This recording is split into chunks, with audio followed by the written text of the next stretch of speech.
না আপনি তো 1 পিস করে দেন। এটা তো 2 পিস দিছেন। আমরা একটু মাংসটা বেশি করি তো 60 গ্রাম পার হবে। 40 60 গ্রাম পার হবে।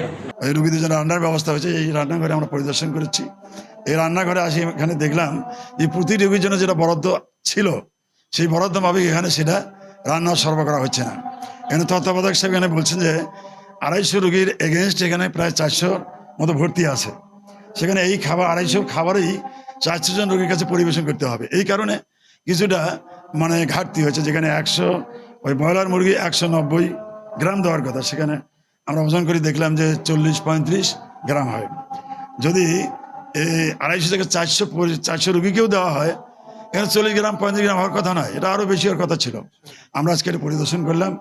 এটা খুবই একটা দুঃখজনক। এরা রুগীর জন্য সরকার বরাদ্দ দিয়ে থাকে।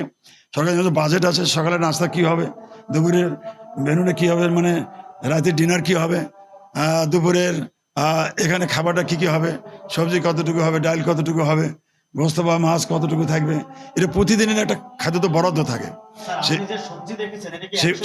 সেই বরাদ্দ অনুযায়ী যেটা পাওয়া একটা রুগী পাওয়ার কথা সেটা আমি ঘাটতি দেখলাম। এটা ডালও দেখলাম কম আছে, সবজিও কম, এবং আমরা এই ব্রয়লার মুরগি যেটা মাপি দেখলাম এটাও কম আছে। আমি হাসপাতাল কর্তৃপক্ষ এখানে তত্ত্বাবধায়ক সাহেব আছেন, আমি দৃষ্টি আকর্ষণ করতে চাই আগামীকাল থেকে মানে রাতের খাবার থেকে যাতে কোনো ঘাটতি না হয়। রোগীর জন্য যেটা প্রাপ্য এটা সরকার টাকা দেয়, বরাদ্দ দেয় সরকার, এখানে এটা কম দেওয়া হবে কেন, এটা কেন ঘাটতি করা হবে? আমি আজকে হাসপাতাল কর্তৃপক্ষের দৃষ্টি আকর্ষণ করতে চাই যে এখন থেকে রোগীর যেটা বরাদ্দ আছে এটা যেন ঠিকমতো দেওয়া হয়।